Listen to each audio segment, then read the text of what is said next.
தோழர்கள் அனைவருக்கும் வணக்கம். தமிழ்நாடு இனி தொடர் அரசியல் வகுப்பினுடைய 67வது நிகழ்வு இன்னைக்கு. நான் இன்னைக்கு எடுத்துக் கொண்டிருக்கிற தலைப்பு சோழகால சமூகம் என்பதாகும். நாம் ஏற்கனவே நொபோரு கராஷிமாவினுடைய அந்த புத்தகத்தினுடைய அடிப்படையில, புத்தகம் என்னன்னா வரலாற்று போக்கில் தமிழக சமூகம், அவர் போய் எழுதுறது வரலாற்று போக்கில் தென்னக சமூகம். அதை வைத்து நாம் இதுவரை ஒரு 4 வகுப்புகள் எடுத்திருக்கிறோம். அவருடைய நூலை பற்றி, பிரம்மதேயம் பற்றி, வெள்ளான் பற்றி, சோழர்கால நிலவுடைமை பற்றி. அதனுடைய தொடர்ச்சியாகத்தான் சோழர்கால சமூகம் பற்றி நம்ம பார்க்க போறோம். சுருக்கமான நினைவூட்டுக்காக சொல்றேன். சோழர் காலம் என்று நாம் சொல்லக்கூடியது என்பது நடுப்புற ராஜராஜ சோழனும் ராஜேந்திர சோழனும் வர்றாங்க. அது ஒரு நீண்ட காலம் ஆட்சி புரிந்தது அவர்கள் தான். மொத்தத்தில் 846 விஜயாலயம் தொடங்கி 1279 மூன்றாம் ராஜேந்திரன் முடிய உள்ள காலம். ஆண்டுகள் பார்த்தீங்கன்னா 429 ஆண்டுகள், 430 ஆண்டுகள், 850 1279 முடிய. ரொம்ப முக்கியமான காலம் தமிழக வரலாற்றில். அந்த காலத்தில் நடந்த மாற்றங்கள், அதனுடைய தொடர்ச்சியாக என்னென்ன மாற்றங்கள் நிகழ்ந்தன என்பதும், இன்றைக்கு அதனுடைய எச்சங்கள் எப்படி இருக்குங்கிறதையும் தெரிந்து கொள்றது என்பது தமிழ் சமூக பகுப்பாய்வுக்கு இன்றியமையாது. அந்த முறையில் தான் நாம் இந்த நூலில் அவர் அந்த காலத்தை ஆய்வுக்கு எடுத்துக் கொள்கிறார். குறிப்பாக அரசியல் வட்டங்களில்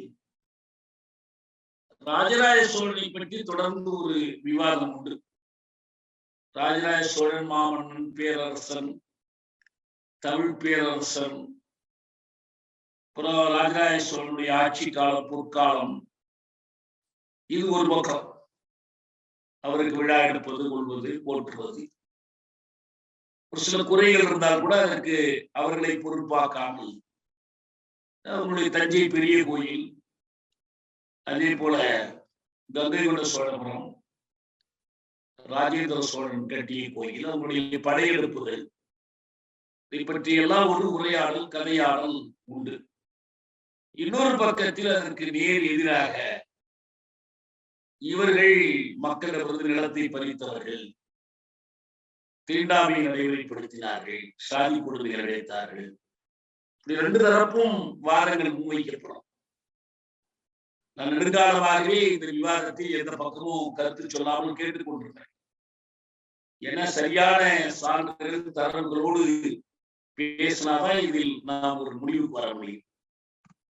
அப்படி பார்க்கிற போது இதில் அப்படிப்பட்ட தரவுகள் ஏன் கிடைக்காம இருந்துச்சுன்னா, சோழர்கள் பற்றிய வரலாறு, தமிழ் சமூக வரலாறு எல்லாமே மன்னர்களின் வரலாறாக, அரசியல் வரலாறாகத்தான் எழுதப்பட்டிருந்துச்சு. அங்கங்க சில குறிப்புகள், பண்பாடு, இலக்கியம், கலை தொடர்பாக. கல்வி வரலாறு பற்றி தேடி தேடி அடைந்த போது அவங்களே வரலாற்று ஆசிரியர்களே என்ன சொன்னாங்கன்னா, அவ்வளவா செய்திகள் அதிகமா கிடைக்கல. இத்தனைக்கும் தஞ்சை பெரிய கோயில்ல லட்சம் எழுத்துக்கள் கொண்ட கல்வெட்டுகள் இருக்கு, நிறைய வரலாற்று சான்றுகள் இருக்கு. ஆனா இந்த கல்வி அமைப்பு எப்படி இருந்துச்சு, எல்லோருக்கும் கல்வி கிடைத்ததா, அதை பற்றி கல்வி நிறுவனங்கள் என்னவா இருந்துச்சு, கல்வியில் பாகுபாடு இருந்துச்சு, இது போன்ற செய்திகள் நமக்கு கிடைக்க வரலன்னு அவங்களே சொன்னாங்க. ஏன்னா இந்த வரலாறுகள் அனைத்துமே அரசியல் வரலாறாக, போர் வரலாறாக அப்படிதான் அதிகமா இருந்துச்சு. நம்ம ஒரு பேராசிரியர் ஒருத்தர், ஒரு பேர் எனக்கு உடனே ஞாபகம் இல்லை, அந்த நிகழ்ச்சிகள் எல்லாம் ராஜராஜ சோழனை பற்றி ரொம்ப உயர்வா பேசுறார். ஆனா அவருடைய பேச்சுக்கள் எல்லாமே இந்த போர்க்கள வெற்றிகளை பற்றி தான். காந்தலூர் சாலை போர்ல வெற்றி பெற்றதை, அல்லது சிங்களத்தீவுக்கு போய் வெற்றி பெற்றது, வடக்கில் போய் வெற்றி பெற்றது. இப்படிதான் இந்த மாதிரி வரலாறு தான் அதிகமாயிருக்கு. சோழர் கால மக்கள் வாழ்க்கை என்ன, சோழர் கால சமூகம் எப்படி இருந்துச்சு, சோழர் காலத்தில் உழவர்களுடைய நிலை என்ன, சோழர் காலத்தில் சமூகத்தினுடைய பொருளாக்கமும் மீள் பொருளாக்கமும் எப்படி நடைபெற்றன, இதை பற்றிய செய்திகள் பெரும்பாலும் இல்லை. அது இருந்தாதான் நாம் வரலாற்றை முழுமையா பயில முடியும். வரலாறு என்பது மக்கள் படைக்கும் வரலாறை தவிர தனி மனிதர்கள், மன்னர்கள், புலவர்களுடைய வரலாறு அல்ல. இதில் கிடைக்கக்கூடிய இலக்கியங்கள் என்பது நமக்கு பெருசா உதவி பண்ணல. கல்வெட்டுகளும் அதிகமாக நமக்கு உதவி செய்யல. பயன்படக்கூடிய சான்றுகள் என்றால் அகழ்வாராய்ச்சியில் கிடைக்கிற சான்றுகளாக தான் இருக்கணும். ஆனா சோழர் காலத்தை பற்றி நமக்கு அப்படிப்பட்ட அகழ்வாராய்ச்சிகள் நடந்து அந்த சான்றுகள் கிடைக்கல. காவிரி கரையெல்லாம் போதுமான ஆய்வு செய்யப்படாது. கரிகாலன் பற்றியே பூம்புகார்ல நமக்கு சான்றுகள் எடுக்க முடியல. எடுப்பதற்கு அனுமதி கிடைக்கல, எடுப்பதற்கு தடையா இருக்கிறார். ஓரளவுக்கு தான் அந்த செய்திகள் வெளியில் வந்திருக்கு. இந்த முதலாக இந்த நூல் கிடைத்த போது எனக்கு ரொம்ப மகிழ்ச்சியா இருந்துச்சு. ஏன்னா நொபோரு கராஷிமா அவர் ஒரு தமிழர் அல்ல, ஒரு ஜப்பானியர் என்றாலும் உலக தமிழ் ஆராய்ச்சி நிறுவனத்தினுடைய தலைவராக இருந்தவர். பல உலக தமிழ் ஆராய்ச்சி மாநாடுகளை வழிநடத்தியவர். அந்த முறையில் அவருடைய ஆய்வுகள் எல்லாமே தென்னக வரலாறு தொடர்பானதாகவே இருக்கு. அவர் மார்க்சியம் படித்திருக்கிறார், ஹென்றி மீனை படித்திருக்கிறார், நிறைய வரலாற்று ஆசிரியர்களை எல்லாம் அவர் மேற்கோள் காட்டுறார். ரொபிலா தாப்பர்ல இருந்து எல்லோரையும் படித்திருக்கிறார். அவருடைய ஆய்வு நூல்கள் எல்லாமே பெரும்பாலும் இந்தியாவை பற்றி, குறிப்பாக தென்னகம் பற்றி. தென்னகம்னாலே பெரும்பாலும் தமிழகம் பற்றி. அதனால அந்த நூல் என்பது ஒரு எனக்கு அறிவியல் கிடைத்தது போல் இருந்துச்சு. அது நமக்கு நிறைய கண்ணை திறந்திருக்கு. இன்னும் சொல்ல போனால் இந்த பல பேருடைய எழுத்துக்கள் சோழர் காலம் பற்றி, மன்னராட்சி காலம் பற்றி, தமிழ் சமூக வரலாறு பற்றி எழுதுகிறவர்கள் இவருடைய நூலை அடிப்படையாக கொண்டு தரவுகளை எடுத்துக்காட்டி அந்த ஆய்வு முறையை பயன்படுத்தி யாரும் செஞ்ச மாதிரி எனக்கு கண்ணில் படல. அதனால இப்ப நாம படிக்கும் போது பெரியோரை வியத்தல் விளவே என்றாலும் கூட நொபுருவை வியக்க வேண்டிய தேவை இருக்கு. அவ்வளவு அருமையா அவர் எழுதிட்டு போற. அதில் இதுவரைக்கும் நாம் என்ன பார்த்திருக்கிறோம் என்பதிலிருந்து நாம் இன்றைய தலைப்புக்குள்ள போகலாம். ஆக இந்த 429 ஆண்டுகளை சோழர் காலம் என்பது ஒரு 10 ஆண்டு, 20 ஆண்டு, 50 ஆண்டு, ஒரு நூற்றாண்டு அல்ல. நீங்க சங்ககால சோழர்களை நம்ம கணக்குல இருந்து நீக்கிறோம், அவங்கள பத்தி இங்க நம்ம பேசல. இப்ப நம்ம பார்த்துட்டு இருக்கிறது எல்லாமே சோழர் பேரரசாக இருந்த காலம். விஜயாலயம் தொடங்கி 3ஆம் ராஜராஜன் வரைக்குமான காலம். அதுக்கு நடுவில் தான் இவங்க வர்றாங்க. ராஜராஜ சோழனும் ராஜேந்திர சோழனும் வர்றாங்க. அந்த காலத்தில் தான் நமக்கு நிறைய சான்றுகள், கல்வெட்டுகள் கிடைச்சது. அந்த கல்வெட்டுகளை வைத்துக் கொண்டுதான் இந்த ஆய்வு. இந்த கல்வெட்டுகள்ல என்ன செய்தி இருக்கு? மெய்கீர்த்திகள் என்ற ஒரு பழக்கத்தை ராஜராஜன் உருவாக்கினார். பேரை பார்க்கும்போதே உங்களுக்கு தெரியும், புகழ்பாடுவதுதான். மெய்கீர்த்திகள்ல மன்னர் சந்தித்த போர்கள், அவரால் நன்மை பெற்றவர்கள், இது மாதிரியான செய்திகள்லாம் இடம்பெறும். அதை அப்படியே புரிந்து கொள்ளாமல் உள்ள கொஞ்சம் நுழைந்து பார்த்தால் இன்னும் கொஞ்சம் நல்லா வரலாறு தெரியும். இன்னும் சில மெய்கீர்த்திகள்லாம் வடமொழியில எழுதுற துறையில அப்புறம் தமிழ்ல எழுதுறவங்க இருக்கு. அப்படி பார்க்கும்போது இவரை எடுத்துக்கிட்டு இருக்கிற கல்வெட்டுகள் வேற மாதிரியான கல்வெட்டு. இப்பதான் ஆர்.எஸ். சர்மாவுடைய ஒரு புத்தகம் பார்த்தேன். அவர் குப்தர் காலம், அந்த குசானர் காலம், அதுக்கு பிறகு வட இந்தியாவில் படை மானிய முறை ஃபியூடல் சிஸ்டம் வளர்ந்ததை பற்றி எழுதும் போது இந்த அணுகுமுறையை கையாளர். எந்த அணுகுமுறைன்னா நில கைமாற்றங்களிலிருந்து சமூக வாழ்க்கை பற்றிய முடிவுகளை எடுக்கிறது. யார் யாருக்கு நிலம் வித்தா, எவ்வளவுக்கு வித்தாங்க, ஏன் வித்தாங்க, இந்த ஆய்வின் மூலமாக இந்த நிலத்தில் என்ன மாதிரியான பொருளாக்க முறைகள் நிலவியது, என்ன மாதிரியான சமூக உறவுகள் நிலவின என்பதை கண்டறிகிற அந்த ஒரு முயற்சியை அவரும் செய்திருக்கிறார். இப்ப நமக்கு தமிழ்நாட்டை பொறுத்த வரைக்கும் எனக்கு தெரிஞ்சு இவர் ஒருத்தர் தான் செஞ்சிருக்காரு. நொபோரு கராஷிமா செஞ்சிருக்காரு. இன்னும் சில பேர்ல அவரே குறிப்பிடுறார். தமிழ்நாட்டை சேர்ந்த சுப்பராயலு இன்னும் சில பேரை அவரே குறிப்பிடுறார். அவங்க எல்லாம் செஞ்சிருக்காங்கிறாரு.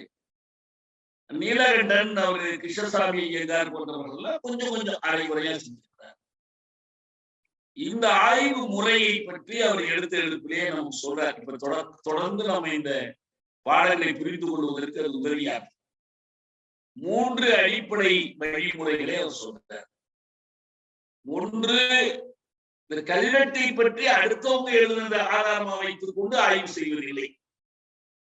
கல்வெட்டுல என்ன இருக்கோ அதுதான். சில கல்வெட்டுகள் சிதைந்து போயிருக்கு. ஒரு சில வார்த்தைகள் தான் அதை தெரிந்து கொள்ள முடியுது. அதை மட்டும் எடுத்துக்கிட்டு நம்ம ஆய்வு பண்ணணும். இல்ல அதை பற்றி கற்பனை பண்ணுவதில்லை. 2வது, இந்த புள்ளியியல் ஆய்வு முறை என்பது எண்ணிக்கைகள், மொத்த தொகை, புள்ளி விவரங்கள், இந்த புள்ளி விவரங்களை வைத்துக் கொண்டு நிகழ்தகவுகள் எப்படிங்கிறத முடிவு பண்ணணும். எது ப்ராபபிலிட்டி, எது அதிகமா இருந்துச்சு, நிலவுடைமை மாற்றங்கள், கல்வெட்டுகள் கிடைக்கிற கல்வெட்டுகள்ல நிலவுடைமை மாற்றங்கள், தனியார் நிலவுடைமை மாற்றங்கள் அதிகமா இருந்துச்சா, சமூக நிலவுடைமை மாற்றங்கள் அதிகமா இருந்துச்சா, எந்த ஊர்ல எது இருந்துச்சுங்கிறதெல்லாம் அப்படி ஆய்வு செய்யக்கூடிய முறை. அதுக்கு அடுத்தது என்னன்னா, 3வதாக ஒரு பொதுப்படையான ஆய்வாக இல்லாம ஒரு ஊரை மையப்படுத்தி அந்த மைக்ரோ அனாலிசிஸ் சொல்றாங்க. ஒரு நுண் பகுப்பாய்வு முறை. ஒரு ஊர்ல எத்தனை நிலச்சி, எத்தனை கல்வெட்டு கிடைச்சு, அந்த ஊர்ல இருந்து கிடைச்சு, இப்படி ஒவ்வொன்றா இந்த ஊர்களை பெருக்கிக் கொண்டே போறோம். எவ்வளவு கிடைக்குதோ அந்த அளவுக்கு அதிலிருந்து முடிவுகளை எடுப்பது.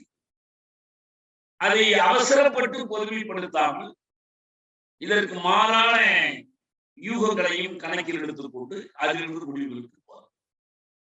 இதுதான் நொபோரு கராஷிமாவினுடைய வரலாற்று போக்கில் திறனகம் நூலினுடைய ஆய்வு முறை. அதன் அடிப்படையில நாம் எடுத்த எடுப்பில் என்ன பார்த்தோம்னா, அவருடைய நோக்கத்தை அவர் தெளிவா சொல்றார்.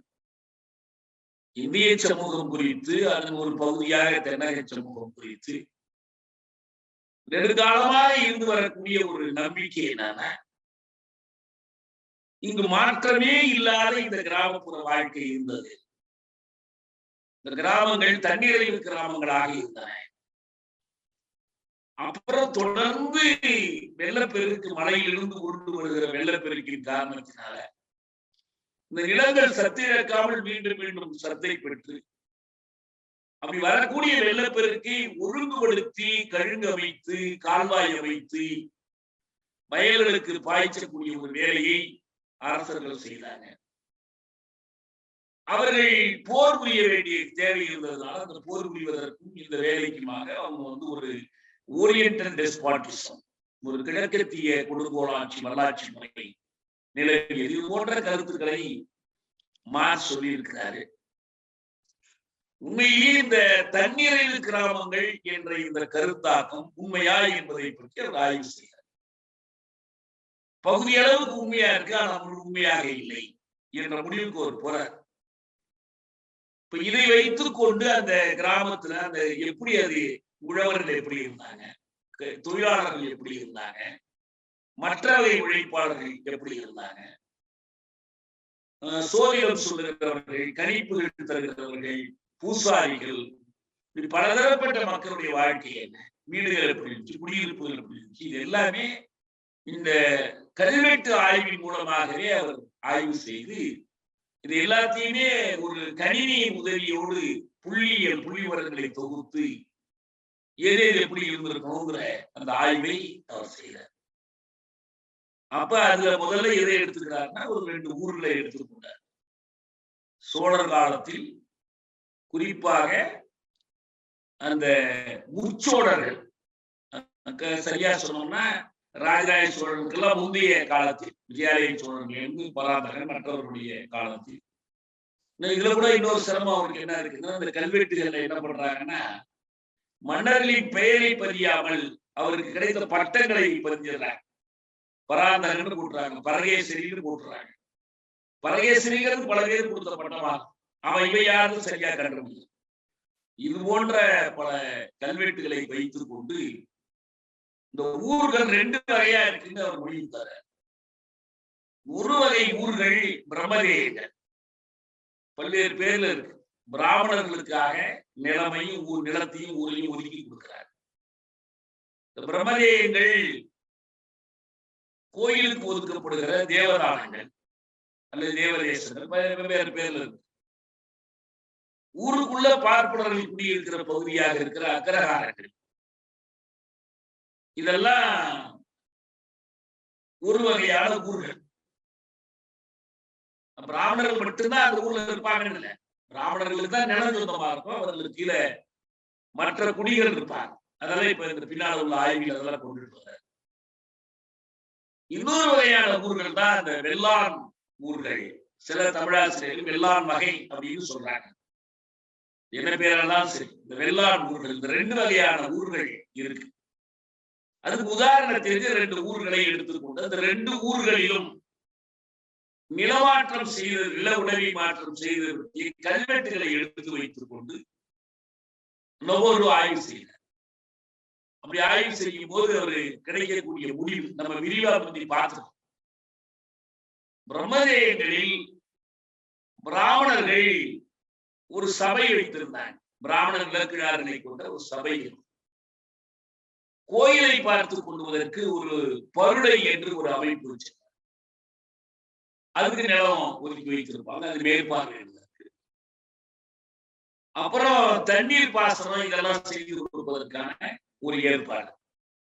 இத்தனை வகையான ஏற்பாடுகளோடு பிரம்மதேய கிராமங்கள் இருந்தன.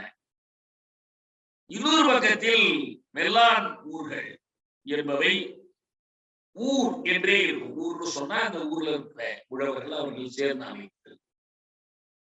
அவை பெரும்பாலும் நிலங்கள் தனி உடைமையாக இல்லாமல் சமூக உடைமையாக இருந்தன. விதிவிலக்கான சில உடைமைகள் மட்டும்தான் தனி உடைமைகளாக இருந்தன. இது எப்படி ஆதாரம்னா, இந்த நிலம் கைமாற்றப்படுவதற்கு, நிலம் மாற்றப்படுவது, பத்திரம் எழுதுற மாதிரி கல்வெட்டுல எழுதுறாங்க. இந்த நிலம் இந்த ஆளுக்கு தரப்பட்டது, கோயிலுக்கு தரப்பட்டது, ஒரு சபை அல்லது ஊருக்கு தரப்பட்டது, அல்லது தனியாருக்கு தரப்பட்டது, அதே போல கொடுத்தவர் யார், இதை ஆய்வு செய்யறாங்க. இந்த கல்வெட்டுகளில் குறிப்பிட்டு சொல்லக்கூடிய நிலங்களை மட்டுமல்லாமல் அந்த நிலங்களை அடையாளப்படுத்துவதற்காக அதை சுற்றி இருக்கக்கூடிய எல்லையை சொல்றாங்க பாருங்க. இது குளக்கரையில இருந்துச்சு, இது கோயில் ஓரத்துல இருந்துச்சு, இது இன்னொரு நிலத்துக்கு பக்கத்துல இருந்துச்சு, அதையும் சேர்த்து அந்த ஆய்வை விரிவுபடுத்துறாரு. அப்படி வரும்போது அவர் என்ன முடிவுக்கு வர்றாருன்னா, இந்த நிலக்கை மாற்றங்கள் வெள்ளான் ஊர்களை பொறுத்த வரைக்கும் சமூக நிலவுடனின் மாற்றங்களா இருந்துச்சு. பிரம்மதேயங்கள தனியார் நிலமாற்றங்களா இருந்துச்சு. 82 விழுக்காடு வரைக்கும் அப்படி இருந்துச்சுன்னு சொல்றாரு. அந்த ஊர்கள்ல பிராமணர்கள் செய்யக்கூடிய மாற்றங்களா இருந்துச்சு. இதான் முதல் பகுதியில் நாம் தெரிந்து கொண்டது. அதன் அடிப்படையில் அல்லூர் ஈசானமங்கலம்ங்கிற இந்த 2 ஊர்கள், அல்லூர் வெள்ளான் ஊராகும், ஈசானமங்கலம் என்பது இது மாறி இது ஒரு காலத்தில் எடுத்துக்கிட்டு பார்க்கிறோம். இப்போ நம்ம 900வது ஆண்டில் இப்படி இருக்குது என்று அந்த கல்வெட்டுகளை வைத்து ஆய்வு பண்றதா வைத்துக் கொண்டா, அடுத்து என்ன பண்றது, 1000வது ஆண்டில் எப்படி இருக்குதுன்னு இதை பார்க்க, 1100வது ஆண்டில் எப்படி இருக்குன்னு பார்க்க. அப்ப சோழர்களுடைய பேரரசு தொடங்கும் போது நடந்த நிலவுடவி மாற்றங்களையும், சோழ பேரரசுடைய பிற்காலத்தில் நடந்த நிலவுடவி மாற்றங்களையும் கல்வெட்டுகளின் அடிப்படையில் ஆய்வு செய்யும் போது என்ன தெரிய வந்துச்சுன்னு சொன்னா, இந்த கீழக்காவேரி பள்ளத்தாக்குன்னு சொல்றாங்க. அதாவது திருச்சி, லால்குடி இதை ஒட்டி இருக்கக்கூடிய காவிரி நீர்ப்பாசனம் பெற்ற பகுதிகள்ல இந்த ஊர்களில் கொஞ்சம் கொஞ்சமாக இந்த சமூக நிலவுடைமை சுருங்கி தனியார் நிலவுடைமை பெருகுது. வெள்ளான் ஊர்களிலேயே அது பெருகுது. இதை இதிலிருந்து நம்ம செய்ய முடியும்.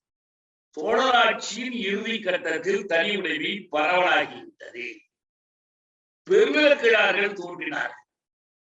இது எதனால தோன்றுனாங்க? இதுக்கு 2 முக்கியமான காரணங்களே அவர் சொல்றார். ஒண்ணு, இந்த காவிரி பள்ளத்தாக்கில் ஏற்பட்ட பொருளியல் வளர்ச்சி.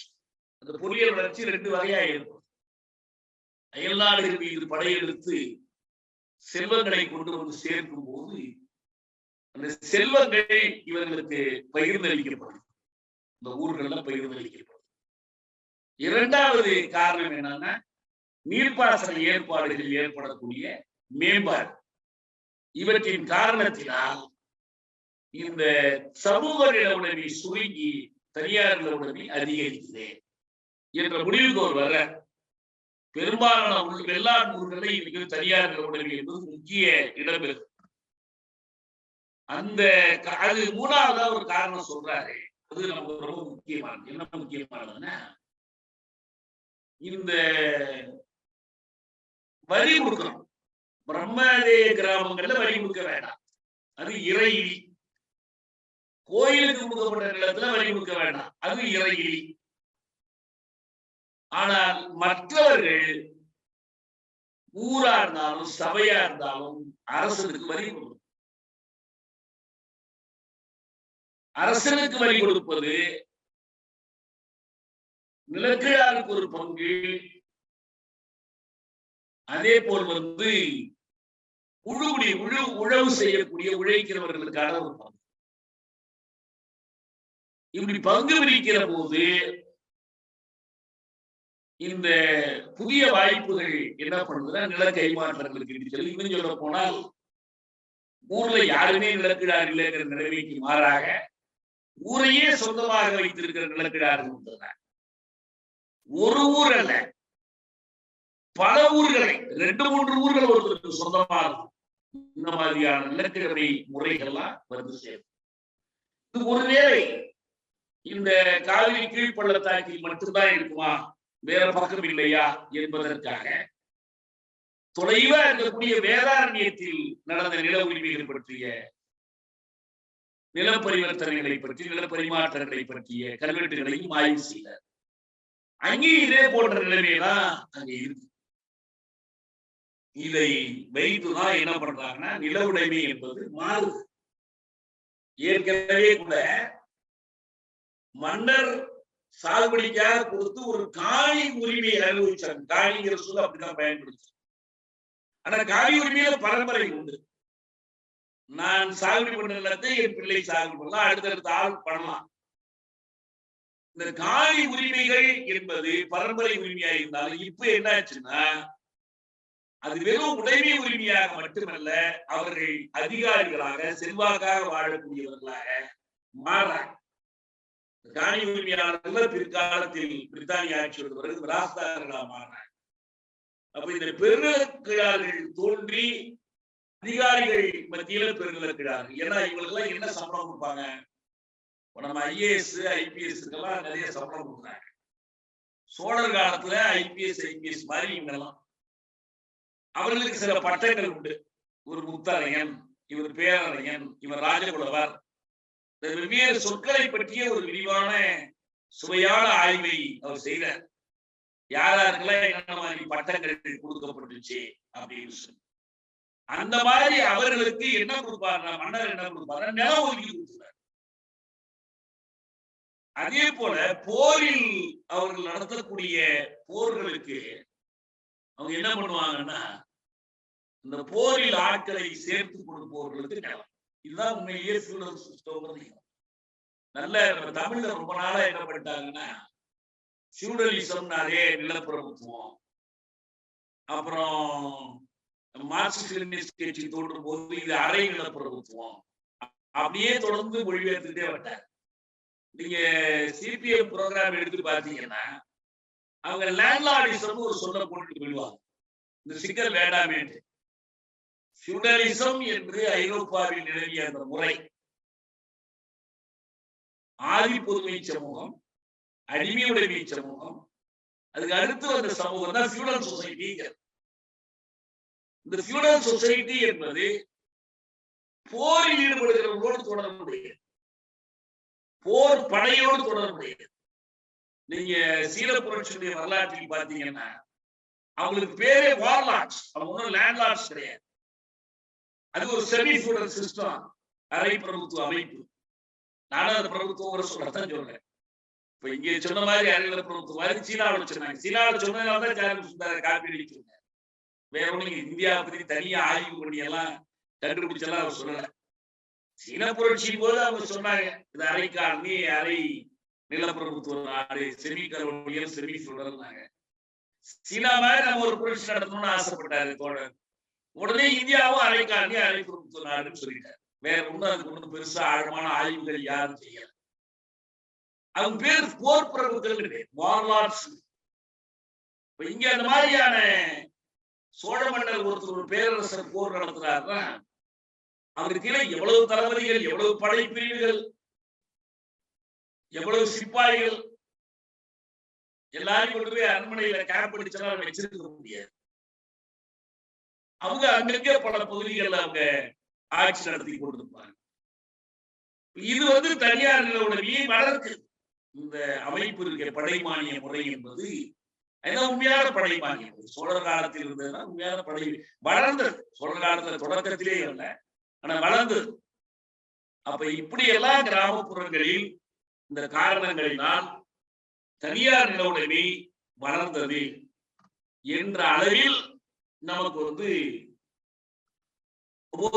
தெரிந்து கொள்ள முடியும். இதுல இருந்து அவர் எங்க போறாருன்னா, சமூகம் எவ்வாறு கட்டப்பட்டுச்சு, எவ்வாறு பின்னப்பட்டுச்சு. அவர் பயன்படுத்துற சொல் என்பது ஆங்கிலத்தில் என்ன பயன்படுத்தினாங்கன்னு எனக்கு தெரியல.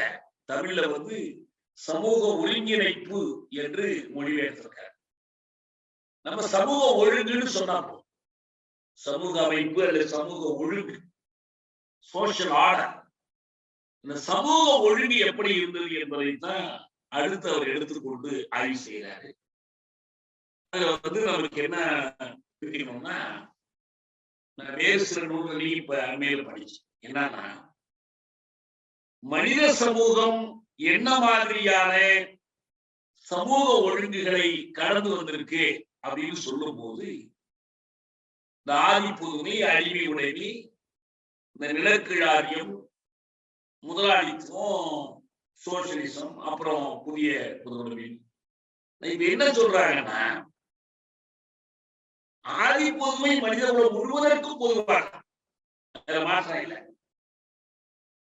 மனித குலம் எந்த உலகத்தில் எந்த பகுதியில் இருந்தாலும் இந்த கட்டத்தை கடந்தான்.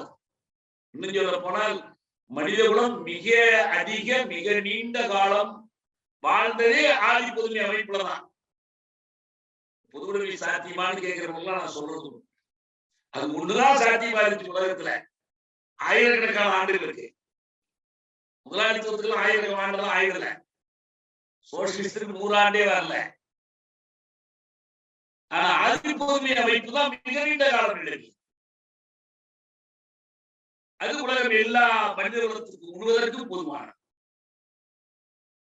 அதுக்கு பிறகு வரக்கூடிய சமூக அமைப்புகளுக்கு அதுல முக்கியமான அம்சம் அடிமை முறை.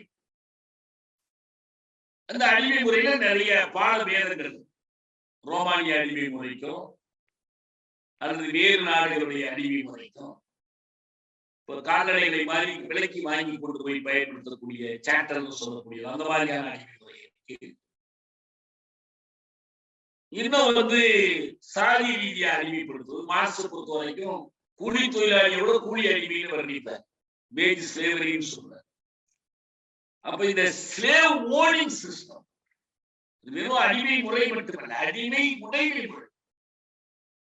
நில உதவியா இருப்பது போல, ஆலை உதவியாக இருப்பது போல, ஆள் உதவியாக இருப்பது, அதுக்கு பேர் தான் அடிமை உடைமை. இந்த அடிமை உடைமை முறைக்கு எதிராக காணப்பட்ட அடிப்படை மனித உரிமைக்குத்தான் லிபர்ட்டின்னு பேரு. நிறைய பேர் தவறா புரிந்து கொண்டு என்ன பண்றாங்க, நம்ம அரசமைப்பு சட்டத்துடைய 21வது உறுப்பு பர்சனல் லிபர்ட்டின்னு இருக்கு. நான் வகுப்புல கூட கொஞ்சம் சொல்லியிருப்பேன்னு நினைக்கிறேன், மீண்டும் சொல்றேன். நம்ம வழக்கறிஞர்கள் உட்பட என்ன பண்ணுவாங்கன்னா, தனி மனித சுதந்திரோட அது மொழிபெயர்ப்பாங்க. அது இண்டிவிஜுவல் ஃப்ரீடம். இண்டிவிஜுவல் ஃப்ரீடம் வேற, பர்சனல் லிபர்ட்டி வேற. லிபர்ட்டிங்கிறது என்னன்னா அடிமைக்கு இல்ல. அடிமைக்கு என்ன இல்லாது? அவன் தன்னுடைய உடல் ஆற்றலை, தன்னுடைய கலை ஆற்றலை அவன் விருப்பம் போல யாருக்கிட்டையும் கொண்டு போய் விற்க முடியாது. ஏன்னா அவனே இந்த ஆற்றல்களின் ஆளுநமாக இருக்கிற அவனே ஒரு கால்நடையை போல, ஒரு உயிரில்லாத கருவியை போல உடமையாளருக்கு சொந்தம். ஆள்னு சொன்னா என்ன அர்த்தம்? இதெல்லாம் சேர்ந்ததுதான் ஆள். மனத்திறன்கள், உடல் திறன்கள், தோற்றம், வலிமை எல்லாம் சேர்ந்ததுதான். அந்த ஆள் அவனுக்கு சொந்தம் இல்லை, வேற ஒருத்தருக்கு சொந்தம். அப்படி இல்லாம அந்த ஆள் அவனுக்கு சொந்தமா இருக்கிற உரிமைக்கு பேர் தான் பர்சனல் லிபர்ட்டி. உண்மையில் லிபர்ட்டிங்கிறது என்னன்னா தான் தனக்கு சொந்தமாய் இருத்தல். அதனாலதான் தன்னுரிமையில அந்த மொழி இருக்கு. லிபர்ட்டினா தன்னுரிமை. நாட்டுக்கு அந்த உரிமை இருக்கும்போது நேஷனல் லிபர்ட்டி, தேசிய தன்னுரிமை. மனிதனுக்கு அந்த உரிமை இருக்கும்போது அது பர்சனல் லிபர்ட்டி. தமிழ்ல சொன்னா ஆள்வகை தன்னுரிமை. இந்த உரிமை இல்லாத ஒரு மனிதனுக்கு தான் அடிமை. அந்த அடிமை அவனுக்கு சொந்தமா இருக்கும். ஆனால் இந்த இடையில அதுக்கு பிறகு இந்த முதலிய அமைப்பு, முதலாளித்துவத்திற்கு முன்னால வரக்கூடிய இந்த சமூக அமைப்பு இருக்கிறார். இது உலகம் பூராவுமே வெவ்வேறு இருக்குன்னு சொன்னேன். அது பிரபுத்துவ அமைப்பாக ஒன்று இருக்கணுங்கிறது கட்டாயம். அது ஒரு ஃபியூடல் சிஸ்டமா இருக்க வேண்டியதில்லை. அடிமை உடைமை முறைக்கும் முதலாளித்துவத்திற்கும் இடையில் வேறு பல்வேறு வடிவங்களில் சமூக அமைப்புகள் நிலவி இருக்கிறார். அதனாலதான் உங்களுக்கு இந்தியா பற்றி பேசுகிற எந்த எழுத்திலையும் மார்க்ஸ் பிரபுத்துவ அமைப்புன்னு அந்த வார்த்தையை ஃபியூடல் சிஸ்டம் பயன்படுத்துறதே இல்லை. ஜாதி பற்றி பேசும்போதே நம்ம காட்டியிருக்கோம், பேசியிருக்கோம். அது இருக்கா இல்லையான்னு நம்ம தனியாக ஆய்வு செய்யும். மார்க்ஸோட நம்ம நிறுத்திக்கலாம். இங்க ஒரு ஃபியூடலிசம் இருந்துச்சு. இப்ப சோழர் காலத்திலேயே ஃபியூடலிசத்தை நம்ம பார்க்கிறோம்.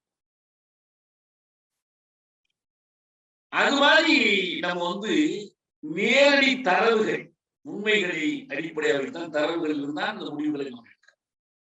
அப்படி வரும்போது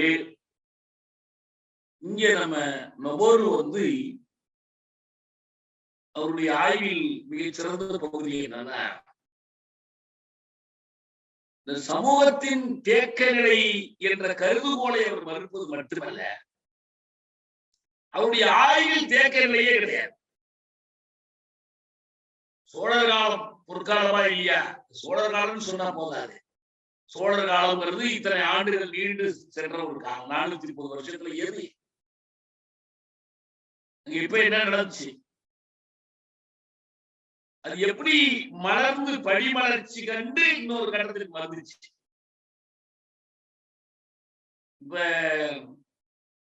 சோழர் காலத்தினுடைய தொடக்க பகுதியில பெரும்பாலான ஊர்கள், கடைசி வரைக்கும் கூட, ஏன் தொடக்கத்தில் முக்கியமா சொல்றேன்னு பாருங்க, வெள்ளாண் ஊர்கள் தான் பெரும்பாலான ஊர்கள். பிரம்மதேயங்கள் சிறுபான்மை. எண்ணிக்கையில பிரம்மதேயம் குறைவு, வெள்ளாண் அதிகம். அப்ப என்ன அர்த்தம்? சமூக நில உடைமைதான் மிகப்பெரிய அளவில் நிலவுகிறது. தனியார் நில உடைமையில் மிக குறைவாக இருக்கு. ஆனா நீங்க கடைசி பகுதிக்கு வந்துட்டீங்கன்னா, நடுப்பகுதி தாண்டி வந்தீங்கன்னா, சோழ பேரரசு வளர வளர இந்த வெள்ளாண் ஊர்களே பெரும்பாலும் தனியார் நில உடைமை கலங்களா மாறிடுது. பிராமணர்கள் பிரம்மதேயத்தில் நிலக்கிழார்களாக இருப்பது போல் பிராமணர் அல்லாத வெள்ளார்கள் இந்த வெள்ளாண் கிராமங்களுடைய நிலக்கிழார்களா, பெருநிலக்கிழார்களா மாறினார். இதை அவர் ஆய்வு செய்து நிறைய கல்வெட்டுகள், நிறைய பகுதிகளை சேர்ந்த கல்வெட்டுகளை கொண்டு அவர் அந்த முடிவுக்கு வர. அப்ப இந்த இந்திய சமூகத்தில் என்ன அமைப்பாக இருந்தாலும் கிராம சமூகம் என்பது ஒரு முக்கிய கூறாக இருந்துச்சு. அதான் வந்து தன்னிறைவு கிராம சமூகம், செல்ஃப் சஃபிஷியன்ட் வில்லேஜ் கம்யூனிட்டி, இப்படி நிறைய எழுதியிருக்கிறார். ஆனா அது எந்த அளவுக்கு முழுமையாக இருந்தது, அது எப்படி வந்து எப்படி போனது, ஏதாவது ஒன்றை பற்றி நாம் சொல்லும் போது வரலாற்றியல் தன்மை கொண்டதுன்னு சொன்னா என்ன அர்த்தம்னா, அது என்றும் நிலையாக இருப்பதும் அல்ல, என்றும் நிலையாக இருக்க போவதும் அல்ல என்று அர்த்தம். முதலிய சமூகத்தை பற்றி மார்க்ஸ் சொல்லுகிற போது it is a historical system of production. அது ஒரு வரலாற்றியல் பொருளாக்க அமைப்பு. ஏன் வரலாற்றியல்? மனிதன் தோன்றியதுலேருந்து அது இருக்கல, மனிதன் இருக்கிற வரைக்கும் அது இருக்க போறதும் இல்லை. இடையில வந்துச்சு, இடையில போயிடுச்சு. அப்ப இந்த கிராம சமூகங்கள் எப்படி இடையில் வந்தன, எப்படி இடையில் போயின, ஏன் போனாங்க அப்படிங்கிறது ஆராயும். அப்ப இந்த சோழர் காலத்தில் பெரும்பான்மையாக இந்த வெள்ளான் கிராமங்களில் விளக்கிழார்கள் எவ்வாறு ஆட்சி அமைத்துக் கொண்டாங்க, பெரும்பாலான ஆய்வு வெள்ளான் ஊர்களை பற்றி தான் செய்யல. அவங்களை கொண்ட ஊராட்சி மன்றம் இருந்துச்சு. இந்த வெள்ளான் ஊர்களை சோழ அரசு தன் கட்டுப்பாட்டில் வைத்துக் கொள்ள வேண்டி, ஏன்னா அங்கதான் உணவு உற்பத்தி செய்யக்கூடிய, உங்களை நம்பிதான் நீங்க சோறு போட முடியும், மக்களுக்கு சோறு போட முடியும், படைகளுக்கும் சோறு போட முடியும். பிரம்மதேயங்கள் சிறுபான்மையா இருந்துச்சு, ஆனால் அவை ரொம்ப செல்வாக்கோட இருந்துச்சு. ஒரு காரணம் என்னன்னா, வெள்ளான் கிராமங்களை மன்னர்கள் தோற்றுவிக்கவில்லை, அவை இயல்பா இருந்தது. ஆனா பிரம்மதேயங்களை பிராமணர்களுக்காகவே மன்னர்கள் தோற்றுவித்தார், அவர்களுக்கு நில கொடை கொடுத்தார். அந்த ஊர்களில் அவர்கள் பிற சமூகங்களின் மீது ஆதிக்கம் செலுத்தினாங்க, அதுக்கெல்லாம் மன்னர்கள் துணையா இருந்தார். அப்ப பிராமணர்களுக்கு முதல் நிலையிலும் அடுத்து உழுது பயிரிட்ட வெள்ளான் குடிகள் அடுத்த நிலையில் இருந்தார். இதைத்தான் ஒரு இருவழி சமூகமாக இருந்தது என்று சொல்றாரு. நம்ம ரொம்ப கவனமா இன்னொன்னு சொல்றாரு, இந்த ரெண்டு பேரை பத்தி தான் கல்வெட்டுல இருக்கு, இந்த நில உடைமை மாற்றங்கள்ல. ஆனா இவர்களை தவிர மூன்றாவதாக உழைப்பை மட்டும் சார்ந்திருந்த ஒரு மக்கள் கூட்டம் இருந்துச்சு. இப்பதான் நமக்கு பிராமணர்கள், பிராமணர் அல்லாத நில உடைமையாளர்கள், நிலமேதும் இல்லாத உழைக்கும் மக்கள் என்ற மூன்றாவது அடையாளம் கிடைக்கிறது. இந்த பிரம்மதேயங்கள் என்ன பண்றாங்கன்னா, பின்னால ரொம்ப புள்ளிவரத்தோட கொடுக்குற சுவாரஸ்யமான செய்தி என்னன்னா, எங்கேயும் பிரம்மதேயம் பூரா ஒரே பகுதியில ஒதுங்கி இல்லை, சோழநாடு முழுவதிலும் பரவி இருந்துச்சு. ஒரு 10 வெள்ளான் ஊர்கள் இருந்துச்சுன்னா நடுப்புற ஒரு பிரம்மதேயமோ 2 பிரம்மதேயமோ. இவர்கள் தான் மன்னருக்காக வேண்டி ஏனைய மக்கள்கிட்ட போய் பார்ப்பனிய கருத்துக்களை பரப்புவது, வேதம் கற்பிக்கிறது, எல்லா வேலையும் அவர் தான் செஞ்சிருக்கிறார். அதுக்காக அவங்களுக்கு நலம் கொடுத்து எல்லாம் பண்ணி வச்சிருக்கிறார். சமூகத்தின் மீது ஒரு பண்பாட்டு தாக்கம் செலுத்துவதற்கு மன்னர்கள் இந்த பிராமணர்களை வளர்த்து விட்டிருந்தாங்க. பிரம்மதேயங்கள் அரசரால் ஏற்படுத்தப்பட்டு அரசரின் அரவணைப்பில் வளர்ந்ததால் அரசர்களுக்கு நெருக்கமானவையாக இருந்தது. இதுக்கு ஒரு சான்றாக தான் அந்த உத்தரமேரூர் கல்வெட்டை பற்றி சொல்றாங்க. உத்தரமேரூர் கல்வெட்டுகள் ஒண்ணு இல்ல, பல கல்வெட்டுகள். அதுல வந்து அந்த ஊரினுடைய சபை, பிராமண சபை, அவங்கதான் அந்த ஊர் மன்றமா இருக்கிறாங்க. அதுக்கு தேர்தல் நடத்தப்படுகிற போது அரசரே ஒரு அதிகாரியை நடத்தி அனுப்பி அதை நடத்த சொல்றார். தஞ்சை பெரிய கோயில்ல பண்டார வேலை செய்து பண்டாரிகள், கணக்கர்கள், மெய்காவலர்கள் இப்படி வேலை செய்வதற்கு ஆட்களை அனுப்பி வைக்குமாறு பிரம்மதேய ஊர் சபைகளுக்கு மன்னன் ஆணை பிறப்பித்தான் என்பதும் பிரம்மதேயங்கள் தான் சோழர் காலத்தில், குறிப்பாக சோழர் பேரரசின் உச்ச நிலையில் செல்வாக்கு படைத்தவையாக, அரசியல் செல்வாக்கு படைத்தவையாக, வேளாண் கிராமங்களையும் கட்டுப்படுத்தக்கூடிய அளவில் இருந்தன. இந்த இடத்துல நாம் ஒன்றை நல்லா தெரிஞ்சு மனசுல வச்சுக்கணும். என்னன்னா, வார்த்தைகளை நம்ம குழப்பிடக்கூடாது. பேச்சு வழக்கத்துல சோழ நாடுங்கிறோம், சோழ மண்டலங்கிறோம், சோழ வடநாடுங்கிறோம். இப்ப நமக்கு இங்க வந்து மாவட்டம், வட்டம் இப்படி பிரிச்சு வச்சிருக்காங்க பாருங்க. ஒரு வருவாய் கிராமம், அப்புறம் ஒரு ஊரு, தெரு, ஜில்லா, தாலுகா அப்படிலாம் பிரிச்சு வச்சிருக்கிற மாதிரி சோழக்கு பேரரசுல அது ஒரு பெரிய நிலப்பரப்பு தான். அவங்க என்ன பண்ணிருந்தாங்கன்னா, முதல் பிரிவு மண்டலம், இரண்டாவது வடநாடு, மூணாவது நாடு, நாட்டுக்குள்ள நடந்தது ஊர். இதான் வரிசை. மண்டலம், வடநாடு, நாடு. இங்க நாடுன்னு சொல்றது வந்து ஒரு சின்ன பகுதி. மண்டலத்துக்கு உட்பட்டது வடநாடு, வடநாட்டுக்கு உட்பட்டது நாடு, இந்த நாட்டுக்கு உட்பட்டது ஊர். இதுக்கு வந்து தஞ்சாவூர் கல்வெட்டுல ஒரு பெரிய அட்டவணை பட்டியலே கொடுத்திருக்காங்க. பட்டியலை அப்படியே ஒரு எடுத்து கொடுத்திருக்கிறார். நம்முடைய நபர் கொடுத்திருக்காரு.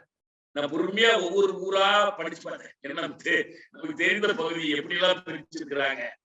நான் ஒரு சின்ன சான்றுக்கு மட்டும் ஒரு உதாரணம் சொன்னேன். சோழ மண்டலத்தில் நாடுகளுக்கும் பிரபதியங்களுக்கு இருந்த ஊரு இடையல நாடுன்னு ஒரு ஊர், ஒரு நாடு. இடையல நாடுனா இப்ப நம்ம பேர் நிறைய இருக்குதானே, பாப்பா நாடு, ஒருத்த நாடுலாம் இதெல்லாம் அப்பையில வந்திருக்கு. இடையல நாடு அப்படின்னு ஒரு பகுதி, ஒரு தாலுகான்னு வச்சு ஒரு வட்டம். அந்த இடையல நாட்டுல மட்டும் 2 பிரபதேயங்கள். ஒவ்வொரு எடுத்துக்கிட்டோம்னா பிரம்மதேயம் இல்லாத ஒரு நாட்டை கண்டுபிடிக்க முடியாது. இந்த அவர் கொடுத்திருக்கிற பட்டியல வழிவர கூட்டம்ங்கிற ஒரே ஒரு நாடுதான் பிரம்மதேயம் இல்லாத நாடா காட்டப்படுது. சின்ன பகுதியா இருக்கும், பக்கத்து ஊர்ல வந்துட்டு இருப்பாங்க. இன்னொன்னு நான் கூர்ந்து பார்த்தது என்னன்னா, இந்த பெயர்கள் இப்ப சோழர் காலத்தில் வந்து இந்த பெயர்கள் நிறைய வடமொழி நுழையுது. நல்ல அழகான தமிழ் பெயர்கள் பெரும்பாலானவற்றுக்கு இருக்கு. ஆனா சிலவற்றுக்கு என்ன பண்றாங்க, புதுசா பெயர் வைக்கிறாங்க. ஒரு உதாரணம் பாருங்க, சத்திரிய சிகாமணி வடநாடுன்னு ஒரு வடநாட்டுக்கு பேரு, ஒரு மாவட்டம் வச்சுங்க. சத்திரிய சிகாமணி, அது வடமொழி எழுத்தோடையே அந்த கல்வெட்டுல இருக்கு, தமிழ் எழுத்து கூட இல்லை. ஆனா அதுக்குள்ள பல நல்ல தமிழ் பெயர்கள் உள்ள நாடுகள், திருவாரூர், வேளநாடு, கேரளாந்தக நாடு, வடநாடு, நித்த வினோத விளநாடு, ஆண்டி விலாசரி வடநாடு, ராஜேந்திர சிங்க வடநாடு, ஒவ்வொன்றா அப்படி பேர் போய்கிட்டே இருக்குன்னு. ஒன்று தெரியுது, அர்ப்பணிய செல்வாக்கு வளர வளர மன்னர்களின் ஆதரவோடும் அவர்களுடைய பாதுகாப்போடும் இவர்களுடைய நிலவுடவி பெருக பெருக சமூகத்தில் வடமொழி தாக்கம் நுழைகிறது. இதோட சேர்ந்தே வருது. அவங்களுடைய ஆட்சி முறையுடைய ஒரு பகுதியாகவே இந்த பிரம்மதேய ஊர்கள், அவங்களுடைய கண்காணிப்பில் இருந்த வேளாண் ஊர்கள் எல்லாமே அமைகிறது. இந்த ஒவ்வொரு நாட்டுக்கும் எப்படி ஊருக்குதான் முதல்ல நம்ம பார்த்தோம். ஒரு பிரம்மதேய சபை என்று இருந்துச்சு. இவங்க வேளாண் நாடுகள்ல வந்து ஊர் இருந்துச்சு. இப்ப அதுக்கு அடுத்த வட்டத்துக்கு போறாங்க, நாடு. அந்த நாட்டுக்கு ஒரு ஆட்சி மன்றம், அது பேரு நாடுன்னு பேரு, அது நாட்டார்னு பேரு. நாட்டார் அப்படின்னு ஒரு ஆட்சி மன்றம், அது உள்ளாட்சி பங்காட்சி. இதுல ஒண்ணு நம்ம சொல்லிடணும், என்னன்னு சொன்னா, சோழர்களுடைய ஆட்சி முறை பற்றி ஆய்வு செய்த நம்ம வரலாற்று ஆசிரியர்கள் பூராவுமே இது ஒரு பெரிய ஒரு குடியரசு கோட்பாடு, ஒரு குடியாட்சியை கோலோச்சியது என்று காட்டுவதற்கு முற்படுறாங்க. ஆனா உண்மையா அது அல்ல. மன்னரே அனுப்பி தேர்தலை வேட்பாளர் எலெக்ஷன் கமிஷன் எல்லாம் போட்டு அனுப்புறாங்க. ஆனா அது என்னன்னா, அந்த குடவோலை முறை என்பது முதல்ல வந்து யார் பொருத்தமான பிராமணர்கள் அந்த பொறுப்புக்கு வரணுங்கிறத தேர்ந்தெடுத்து வைத்து அவங்க பெயர்களை திருமண சீட்டு எழுதி போட்டு குடத்துக்குள்ள இருந்து எடுக்கிறதான தவிர வேற யாரு வேணாலும் தேர்தலில் போட்டி போட்டு ஓட்டு வாங்கி ஜாதி என்ன, உழைப்பு என்ன, அவனுக்கு நிலவு இருக்கா இல்லையா அப்படிலாம் பார்த்தலாம் கிடையாது. அந்த ஆனா அதைதான் வந்து பிரமாதமா போட்டுறதுதான் வரலாற்று ஆசிரியர் பெரிய வேலையா இருக்கு. அந்த ஒரு பெரிய சோழ நாட்டுல வந்து கிராமப்புறங்கள்ல உள்ளாட்சி முறை என்பது ஒரு பெரிய இதா இருந்துச்சுன்னு சொல்றேன். ஆக இந்த நாட்டு மன்ற உறுப்பினர்களுக்கு தான் அந்த உத்தரவுகளை எல்லாம் முதல்ல தெரிவிப்பார், அரசாணைகளை தெரிவிப்பாங்க. இது பல கல்வெட்டுகள்ல இதை பதிவு பண்ணியிருக்காரு. நம்ம ரொம்ப தொடக்கத்திலேயே இந்த வேள்விக்குழி செப்பேடு பற்றி பேசும். வேள்விக்குழி செப்பேட்டை வச்சுதான் சங்க காலத்திலேயே இந்த மாதிரி பிரம்மதேவம் இருந்துச்சுங்கிறதுக்கு சான்றா சொல்லிட்டு இருந்தார். அந்த செப்பேட்டை தான் புலாங்குறிச்சி கல்வெட்டிலையும் பதிவு பண்ணி வச்சார். ஒரு பிராமணர் அவர் என்ன பண்றாரு, ஒரு பாண்டிய மன்னனுக்கு முறையீடு செய்யறார். நெடுஞ்சடை என்கிற ஒரு பாண்டிய மன்னன். அவர் என்ன சொல்றாருன்னா, என்னுடைய நிலக்கிழமை அவர் சாகுபடி பண்ணிட்டு இருந்தாரு, அதுல உரிமை கொடுத்திருந்தாங்க, பரம்பரையா இருந்துச்சு. ஏதோ ஒரு பாண்டிய மன்னன் கொடுத்தது, அதை இப்ப பறித்து கொண்டு விட்டாரு, எனக்கு மீண்டும் அதை திருப்பி கொடுக்கணும் அப்படின்னு சொல்லி முறையிட்டதாகவும் அப்புறம் அவருக்கு கொடுக்க சொன்னதாகவும் வேள்விக்குழி செப்பேடு சொல்லுது. ஆனா வேறு சில கல்வெட்டுகள் என்னன்னு சொன்ன, இந்த நாட்டு மன்றம் தான் வரியை செலுத்தும் பொறுப்புடைய, வரியை வசூல் பண்ணி அரசுக்கு சேர்ப்பிக்கணும், அந்த வேலையை அவங்கதான் செஞ்சுக்கிட்டு இருந்தாங்க. இந்த மாதிரியான செய்திகளை கல்வெட்டுகளை தெரிஞ்சுக்கும் போது நமக்கு நிறைய செய்திகள் இருக்கு. உங்க கையில புத்தகம் இருக்கிறதுனால ஆர்வம் உள்ளவர்கள் அதுக்குள்ள போய் படிச்சு பார்க்கலாம். நம்ம சுருக்கமா சொல்ல வேண்டியது என்னன்னா, இந்த நாட்டு மன்றம் அமைக்கப்படுவது என்பது எல்லா ஊர்களிலிருந்தும் பேராளர்களை கொண்டு உருவாக்கப்பட்டதுன்னு நீலகண்ட சாஸ்திரி சொல்றாரு. ஆனா அந்த பேராளர்கள் எப்படி தேர்ந்தெடுக்கப்பட்டார்கள், பேராளர்கள் பிரதிநிதிகள் எப்படிங்கிறது பத்தி ஒன்றும் தெரியவில்லை. ஆனா உண்மையில் இந்த செல்வாக்கு படைத்தவர்களுடைய சபைகளா தான் அது இருந்துச்சு, அவ்வளவுதான். இன்னைக்கு மட்டும் இல்ல, அன்னைக்கு அப்படிதான் இருந்துச்சு. அப்ப பிரம்மதேயங்கள் வெள்ளார்மூர் மக்களுடைய பிராமணிய கருத்துக்களை பரப்பி அதுதான் சமூக அமைதியை பாதுகாக்கிற வேலை. நமக்கு இன்னொரு செய்தி நான் வேற ஒரு கட்டுரையில படிச்சேன். இந்த சோழராட்சி காலத்துல இத்தனை மாற்றங்களும் நடந்து கொண்டிருக்கும் போது இதற்கு எதிரான போராட்டங்கள், கழகங்கள் எதுவும் நடந்ததாக எந்த கல்வெட்டும் பதிவு செய்ய, அது யூகமா தான். ஏன்னா இயல்பா பண்ண மாட்டாங்க, அது யூகமா தான் கண்டுபிடிக்க வேண்டியது. ஆனா வேறு சான்றுகளை அதுக்கு எடுத்து காட்டுறாங்க. அந்த காலத்தில் போராட்டங்கள் நடந்தன, மோதல்கள் நேரிட்டன அப்படின்னு இருந்த காரணத்தினால இதை அமைதிப்படுத்துவதற்கு என்ன பண்ணணும்? ஒரு பக்கம் படைகள், அதிகாரிகள், காவல் படைகள் இது இருக்கு. இன்னொரு பக்கம் அந்த மக்களிடையே இந்த வாழ்க்கை முறையை ஏற்றுக்கொண்டு மன்னனையும் மன்னனுக்கான மந்திரி பிரதானிகளையும் மன்னனை கடவுள் என்று போதிக்கிற பிராமணிய வேதங்களையும் நம்புமாறு செய்கிற அந்த பண்பாட்டு பரப்புரையை இந்த பிராமணர்கள் மேற்கொண்டார். அதுல இந்த இதை கொண்டுதான் அவர்கள் உள்ளூர் பகுதிகளில் உணவு பெருக்கிறதுக்கு தூண்டுகோலா இருந்தாங்க. அப்ப இந்த சோழ நாடு முழுவதையும் ஒருங்கிணைப்பதற்கு இவர்கள் பிரம்மதேயங்களை பயன்படுத்திக் கொண்டாங்க. இதான் வெள்ளார் பகுதிகளையும் சேர்த்து வச்சிருச்சு. நமக்கு 2-3 முடிவுகள் நமக்கு தெரியுது. ஒன்று என்னன்னா, இன்னும் விரிவாக பத்தி வரப்போது, பின்னால்தான் வரப்போகுது. ஒண்ணு ஏற்கனவே சாதி அமைப்பு, சாதி அமைப்பினுடைய ஒரு பகுதியாக முற்றிலும் உழைப்பை மட்டும் கொடுக்கக்கூடியவர்கள் இருந்தார். பிராமணர்கள் பெருநிலக்கிறார்கள் இருந்தாங்க, இப்ப வேளாளர்களும் பெருநிலக்கிறார்கள் வந்துட்டாங்க. உழுது பயிரிடக்கூடியவர்கள் சமூகத்தினுடைய சமூகம்னு சொல்றது பூராவுமே ஒரு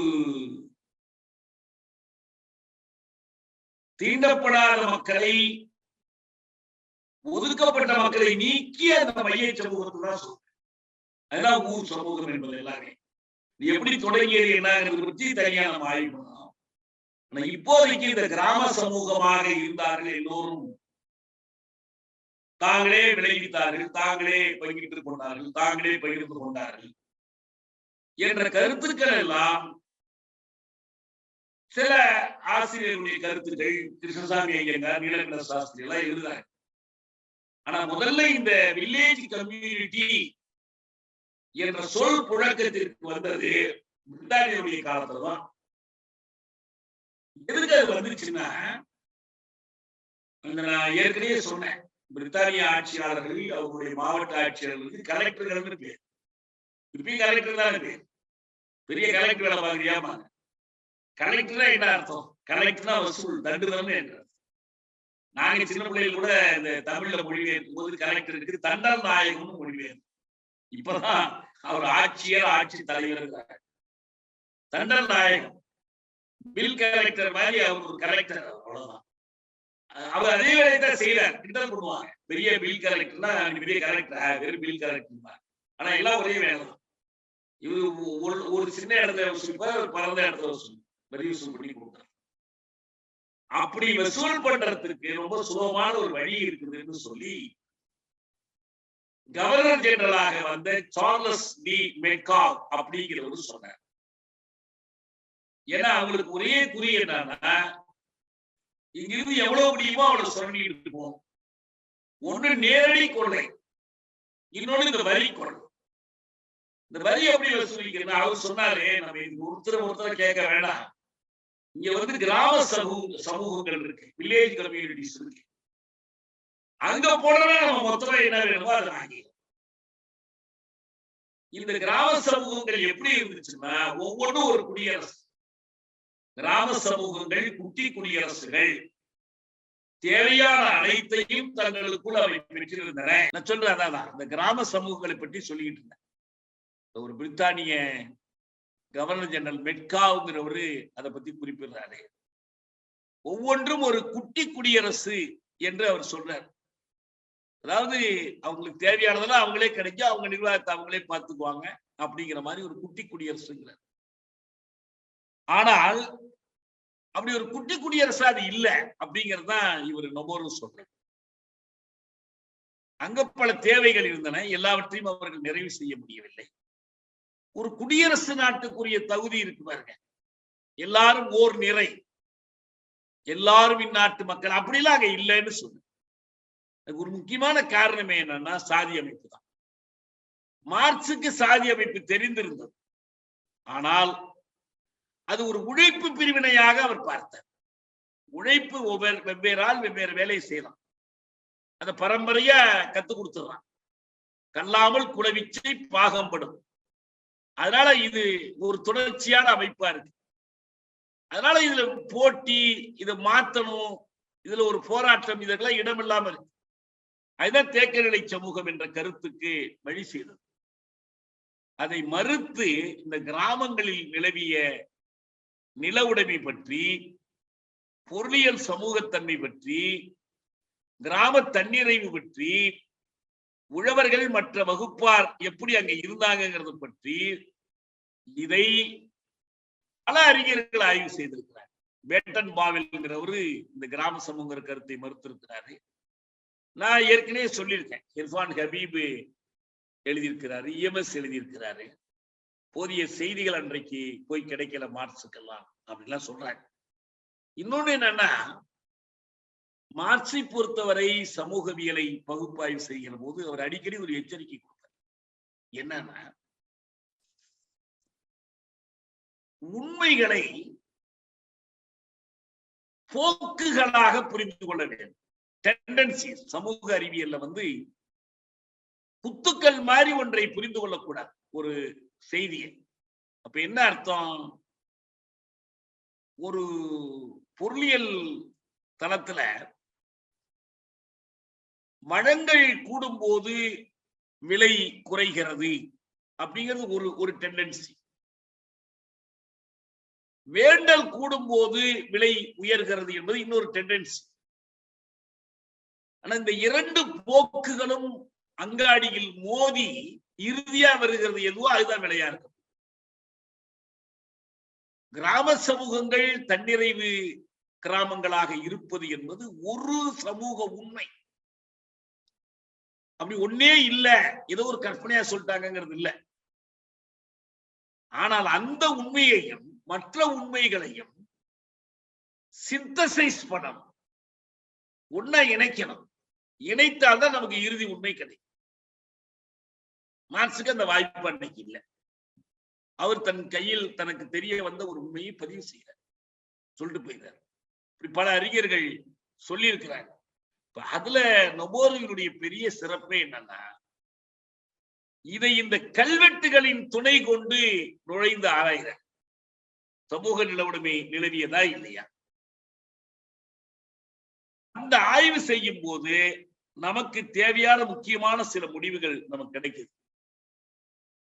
அந்த ஆய்வை மற்றவர்கள் செய்து என்ன முடிவு காண்றாங்க, அதாவது கிராம சமூகம் தன்னிறைவு கிராம சமூகம் உண்மையா இல்லையா அப்படிங்கிறத பொறுத்த வரைக்கும் ஒரு முக்கியமான ஒரு திறனாய்வு என்பது வட இந்திய கிராமங்களில் நடத்தப்பட்ட ஆய்வு. வைசர் என்பவர் அவர்தான் கண்டுபிடிக்கிறார். என்ன சொல்றார், அங்க ஒரு முறை இருந்துச்சு, அந்த முறைக்கு பேரு எஜமானின்னு பேர். அந்த முறைக்கு அடிப்படையே சாதி பாகுபாடு.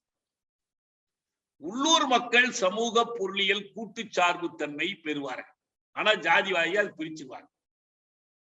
கிராம எல்லைகளை கடந்தும் இம்முறை இயங்கியதுன்னு அவர் சொல்றார். 1950களில் நடத்தப்பட்ட பல கள ஆய்வுகள் இந்த பொருளாதார சமூக தன்னிலை பெறுவதற்கு தேவையான அனைத்து சாதி பிரிவுகளையும் ஒவ்வொரு கிராமம் பெற்றிருக்கவில்லை என்பதை தெளிவாக்கி.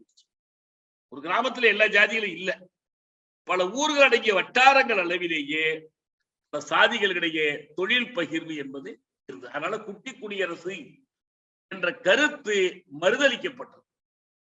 ஒரு பெரிய நிலப்பரப்பு இருக்குன்னா அது ஒரு தாய் வழி வந்த ஒரு கூட்டமா இருக்கு. சில சின்ன கிராமங்கள் நான் இப்ப கூட பார்த்திருக்கிறேன், ஒரு கணம்னு சொல்லுவாங்க, ஒரு கிளான். அவங்க எப்படி இருப்பாங்க, இந்த கோத்திர பட்ட பெயர்கள் ஊர்ல எல்லாருக்கும் ஒன்னா இருக்கும். ஒரு கிராமம் இருக்கு, சின்ன கிராமம், அந்த ஊர்ல எல்லோரும் வாண்டையாரா இருப்பாங்க, அவங்க எல்லாம் பங்காளிகள். அவங்க அந்த ஊருக்குள்ள ஒரு திருமணம் கூட பண்ணிக்க மாட்டாங்க, வேற ஊர்ல போய் தான் பண்ணிக்குவாங்க. ஏன்னா அவங்க எல்லாம் ஒரு தாய் வழி வந்தவர். அது இப்படி விரிவடைந்து என்ன ஆகுதுன்னா, ஒரு தாய் வழி வந்த ஒரு கூட்டம் எல்லாம் சேர்ந்து ஒரு கிராம சமூகம் ஆயிடும். அந்த மாதிரி ஒரு பெரிய நிலப்பரப்பாக அது மாறுது என்று அவர் சொல்றாரு. அப்புறம் இதெல்லாம் கலந்து போகும், வெவ்வேறு தாய் வழி வந்தவர்கள் ஒன்னா சேர்ந்து வாழ ஆரம்பிக்கிறார். இந்த மாதிரியான முயற்சிகளில் பல்லவர்கள் சோழர் கால கல்வெட்டுகள் அடிப்படையில் கிருஷ்ணசாமி ஐயங்காரை போன்ற அறிஞர்கள் கிராம சமூகம் பற்றி விரிவாக ஆய்வு செஞ்சார்.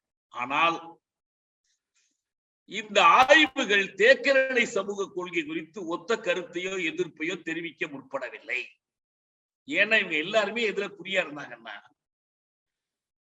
பண்டைய இந்தியாவின் புகழை பாடுவதில் தான் குறியா, அல்லது பண்டைய தமிழ்நாட்டின் புகழ், எல்லாம் ஒண்ணுதான்.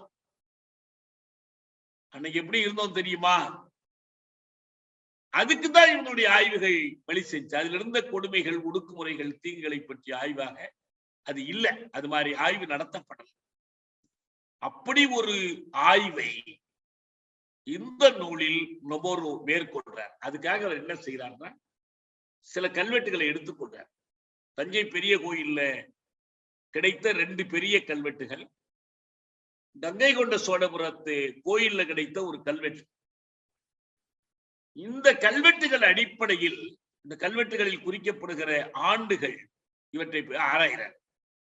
ஒன்று என்னன்னா, இந்த ஊர்களில் இறையிலி நிலம் எவ்வளவு இருந்துச்சு, மொத்த பரப்பு என்ன, ஊரோட மொத்த பரப்பு என்ன, எவ்வளவு இறையிலியா கழிக்கப்பட்டு. இறையிலினா தெரியும் நமக்கு, பிராமணர்களுக்கு கொடுக்கிற நிலம், கோயில்களுக்கான நிலம், இன்னும் சில குறிப்பிட்ட பணிகளுக்கு, சில அரசு அதிகாரிகளுக்கு.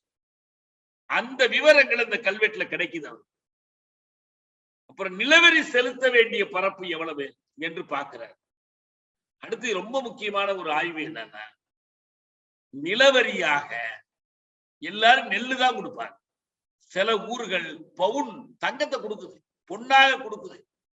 இதனுடைய அர்த்தம் என்ன பண்ண, வணிகம் வளர்ந்துருச்சு, வணிகம் செழித்து இருந்ததுன்னா. அதே போல சில ஊர்கள் இப்போது நகரங்களாக அறியப்படும். இந்த நகரங்கள் வணிக மையங்களாக இருந்தன என்பது தெரியும். இந்த ஒவ்வொரு அந்த கங்கை கொண்ட சோழபுரத்தினுடைய கல்வெட்டுகள் எல்லாமே ராஜேந்திரன், அவனு வீர ராஜேந்திரன் தான் குறிப்பிடுறாங்க. அவனுடைய மெய்கீர்த்தியோடு தொடர்ந்து அவனும் அவனுடைய முன்னோர்கள் அளித்த தேவதான ஊர்களை எல்லாம் எடுத்து போடுறாங்க. அப்ப சில கல்வெட்டுகள் அழிந்து போயிருக்குது, சில கொடைகள், அந்த கல்வெட்டுகள் குறிப்பிடக்கூடிய சில கொடைகள் எதோடு தொடர்புடையவை என்பதை நாம் தெரிந்து கொள்ள முடியல. அதுக்குன்னு ஒதுக்கி இருக்காங்க, எதுக்குன்னு தெரியல. பல வகையான இறையிலை நிலங்களினுடைய பரப்பளவுகள், நீர்களின் தன்மை எல்லாத்த பத்தியும் அந்த கல்வெட்டு சொல்லும். தஞ்சை கல்வெட்டுல வந்து என்ன நிலம்னு ஊரை பிரிக்கிறாங்க. இது ரொம்ப முக்கியமானது. ஊர் நத்தம் அப்படின்னு ஒரு பகுதி, அந்த ஊரார் குடியிருக்கிற பகுதி. 2 ஸ்ரீ கோயில்கள் பாருங்க, முந்தியெல்லாம் கோயிலா இருந்துச்சு, இப்ப என்னாச்சு ஸ்ரீ கோயில் ஆயிடுச்சு. ஸ்ரீ கோயில்கள், குளங்கள், ஊரின் குறுக்கா ஊடறுத்து செல்லக்கூடிய வாய்க்கால்கள். இந்த வரிசையில் பறைச்சேரி, கம்மானச்சேரி, அப்புறம் சுடுகாடு, இதான் ஊருக்குள்ள இருக்க நிலத்தை இப்படிதான் பிரிக்கிறாங்க. இந்த எல்லா இறையிலை நிலங்களும் ஒவ்வொரு ஊர்லயும் இருப்பதாக சொல்ல முடியாது. அவை தனித்தனி ஊர்களில் சொல்லப்படும், அங்கங்க இருக்கும், சில இடத்துல இருக்காது. ஆனால் சில வகை நிலங்களை பற்றிய செய்திகள் பல கிராம பதிவுகள்ல கிடைக்கும். அதுக்கு ஒரு அட்டவணை கொடுத்திருக்காங்க. தஞ்சை கல்வெட்டுல வந்து 40 ஊர்கள்ல 7 ஊர் தவிர 33 ஊர்கள்லையும், கங்கை கொண்ட சோழபுரத்துல வந்து 7 ஊர் சேர்த்து 40 ஊர்கள் பற்றிய விவரங்களையும் கொடுத்து நிலம் எழுதுவதற்கு யாருக்கு ஒதுக்குனாங்க என்று கொண்டுட்டு வந்து சொல்றாங்க. அதுல ஒண்ணு சாலபோகம்னு சொல்றாங்க, அறச்சாலைகளுக்கு கொடையா தர்றது. பள்ளிச்சந்தம் என்பது பௌத்த சமண பள்ளிகளுக்கு மானியமாக அளிக்கப்பட்ட ஊர். இது தவிர பிற ஊர்களின் வகை பற்றி குறிப்பு கிடைக்கவில்லை. அவற்றைத்தான் இயல்பான ஊர்களாக கருத வேண்டும், அதாவது அவை வெள்ளான் வகை ஊர்கள். இந்த தரவுகள் எதுவும் பிரம்மதேய ஊர்களை பற்றி குறிப்பிடவில்லை. நில அளவு பற்றி வருது. இப்ப வரைக்கும் கூட தஞ்சை மாவட்டத்துல வேலின்னு தான் சொல்லுவாங்க, வேலி மா குழி தான் சொல்லுவாங்க. அதுபோல 100 வேலிக்கு மேற்பட்ட ஊர்கள், இன்னும் குறைவான பரப்புள்ள ஊர்கள் எல்லாம் வருது. நமக்கு ரொம்ப முக்கியமான விவரம் என்பது இந்த ஊர் இருக்கை பகுதி என்பது. ஊர் இருக்கைன்னா ஊர்ல யார் யாரு எங்க குடியிருந்தாங்க என்பது. நம்ம பிரம்மதேயத்தை பத்தி பேசல, இப்ப பேசுறது வெள்ளான் ஊர்களை பற்றி பேசலாம். அந்த ஊர் குடியிருப்பு பகுதிகளை 3 வகையாக பிரிக்கிறார். ஊர் நத்தம், பறைச்சேரி, பறைச்சேரின்னா பறையர்கள் குடியிருக்கிற பகுதி, கம்மாளர் குடியிருக்கிற பகுதி கம்மானச்சேரி. இந்த குடியிருப்பு பகுதிகளை சொல்லியிருக்கிறார். சில ஊர்கள் அப்படி எல்லாம் இல்லை, பெரும்பாலான ஊர்கள் இந்த 3ஆ பிரிக்கிறார். இன்னொரு சேரி வந்து ஈழச்சேரி. இந்த ஈழம்ங்கிற சொல்லுக்கும் கல்லிறக்கிறவங்களுக்கும் ஒரு நெருங்கிய தொடர்பு உண்டு. இப்ப கூட நம்ம ஈழவர்கள்னு சொல்றாங்க கேரளாவில். ஈழச்சேரினாலே கல்லிறக்கிறவர்கள் வாழக்கூடிய சேரி. இப்ப நம்ம பழைய காலத்து ஊர்கள்ல பருத்தி ஊர்ல பாத்தீங்கன்னா இந்த சேரி தனியா இருக்கும், இவங்க தனியா ஒரு சேரியில் இருப்பாங்க. அது போன்ற ஒரு கல்லிறக்குவோர் வாழும் பகுதி. இன்னொன்னு தீண்டாச்சேரி. இது சில ஆய்வாளர்கள் இதுக்கு ஒரு புதிய விளக்கம் கொடுக்குறாங்க. என்ன சொல்றாங்கன்னா, இப்ப நம்ம கொரோனா மாதிரி தொற்று நோய் வந்துருச்சுன்னா, காலரெல்லாம் வந்துருச்சுன்னா ஒருத்தர் தொடக்கூடாது, அவங்களை கொண்டு குவாரண்டைன்ல வைக்கிற மாதிரி ஒரு இடத்துல வச்சிருவாங்க. அதுதான் தீண்டாச்சேரிங்கிறாங்க. நான் அதை நம்பல. தீண்டத்தகாதவர் வாழும் பகுதின்னு தான் அதுக்கு அர்த்தம். பறையர்கள் சேரி ஒண்ணு இருக்கு, தீண்டாத்தகாதவருக்குன்னு ஒரு சேரி தீண்டாச்சேரி என்று இருந்தது. தளவாய்ச்சேரின்னு சொல்லி இந்த தண்ணி போக்குவரத்தை கட்டுப்படுத்துறவங்க. இன்னொன்னு தளிச்சேரி. தலினா தெரியுமில்ல உங்களுக்கு, தலினா கோயில் அர்த்தம். கற்றளி என்றால் கல்லால் கட்டிய கோயில், அதுதான் கற்றளின்னு பேர். இப்ப நம்ம பல்லவர்கள் மாமல்லபுரத்துல கட்டியிருக்கிறதுலாம் கற்றளிகள்னு சொல்லுவோம். அந்த கோயில் சம்பந்தப்பட்டவர்கள் குடியிருக்கிற ஒரு பகுதி. இந்த இறுதியில சொல்லப்பட்ட இந்த ஊர் பகுதிகள் சில ஊர்கள்ல இருக்கு, பல ஊர்கள்ல இல்லாம இருக்கு. அதனால வந்து அட்டவணையில வந்து பிற ஊர்கள் பிற பகுதிகள் என்று போயிட்டாங்க. ஒரு ஊர்ல வந்து வண்ணாரச்சேரி இருக்கு, அவங்க வெளுக்கிறவர்கள் குடியிருக்கிற இடம் என்ற அர்த்தத்துல இருக்கு. அப்ப இது எல்லாமே நமக்கு எதை உணர்த்துதுன்னா, தஞ்சாவூரில் குறிப்பிடப்பட்ட 33 ஊர்ல 19 ஊர்ல பறைச்சேரி இருக்கு. கங்கை கொண்ட சோழபுரத்துல 7 ஊர்ல ஒரு ஊர்ல பறைச்சேரி இருக்கு. தஞ்சையில 7 ஊர்கள்ல கம்மாளச்சேரி இருக்கு. கங்கை சோழபுரத்துல ஒரு ஊர்ல கூட இல்லை. இப்ப 3 2 ஊர்களில் ஊர் நத்தமும் மற்றவற்றில் ஊர் இருக்கையும் காணப்படுகின்றன. இந்த தஞ்சை கல்வெட்டுல 1ல ஊர் இருக்கை நத்தம் 2ஐயும் சேர்த்து சொல்றேன். இந்த 2 சொற்களுக்கும் உள்ள முக்கிய பொருள் மாறுபாடு தெளிவா தெரியல. அப்ப இதெல்லாம் ஊராருடைய குடியிருப்பு என்று நாம் கருதலாம். அதனால இந்த செய்திகள் எல்லாமே நமக்கு சில உண்மைகளை உணர்த்தும். பறைச்சேரி என்பதற்கு ஒரு கல்வெட்டுல விளக்கம் கொடுத்திருக்கிறாங்க. உழப்பறையர் இருக்கும் கீழைச்சேரி, உழப்பறையர் இருக்கும் மேலை பறைச்சேரி அப்படின்னு குறிப்பிடப்படும். அப்ப இந்த பறையர்கள் உழவு தொழிலில் ஈடுபட்டிருந்தார்கள் என்று தெளிவா தெரியுது. அதே போல இந்த ஊர்களுடைய நீர்ப்பாசன வசதிகளை பற்றி ஒரு விரிவான செய்திகள் இருக்கு. நம்ம இந்த அளவுல நம்ம நிறுத்திக்கிட்டு நம்ம அடுத்த முறை அதை பத்தி பார்ப்போம். இந்த ஆட்சி முறை பற்றி நம்ம பார்க்கணும். அதுல முக்கியமா நீர்ப்பாசனம் பற்றி பார்க்க வேண்டியிருக்கு. குளம், வாய்க்கால், ஊருணி, இந்த வகைகள் இதை பற்றி எல்லாம் சொல்றாங்க. அதுக்கும் சமூக அமைப்புக்கும் இருக்கிற உறவை பற்றி பார்ப்போம். இப்போதைக்கு நாம தெரிந்து கொள்ள வேண்டியது என்னன்னா, இந்த ஆய்விலிருந்து நமக்கு தெரிவது என்னன்னா, சோழர் காலத்தில் தனியார் நில உடைமை பெருக பெருக பார்ப்பனர்களின் செல்வாக்கு பெருகியது. சாதிகளாக வெள்ளான் ஊர்களே பிரிக்கப்பட்டிருந்தன. சேரிகள் இருந்தன. பெரும்பாலான ஊர்கள் இருந்தன. ஒரு ஊர்ல இல்லைன்னா இன்னொரு ஊர்ல இருந்து ஒரு வேலை செய்வாங்கன்னு அர்த்தமா இருக்கு. அது இல்லாத பெரும்பாலான ஊர்கள் அது இருந்திருக்கு. அதே போல வெவ்வேறு ஜாதிகள், வெளுக்கிறவர்களுக்கான சேரியிலிருந்து இப்படி வெவ்வேறு சேரிகள் இருந்தன. இதான் அந்த சமூக ஒழுங்கு என்பது இதுதான். சோழர் காலத்திய சமூக ஒழுங்கு என்பது இதுதான்.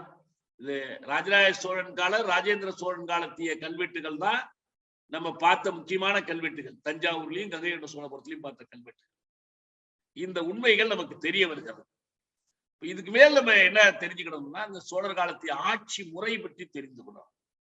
அது எப்படி ஆட்சி முறையா இருந்துச்சு, அது எப்படி இந்த உடைமை முறைக்கு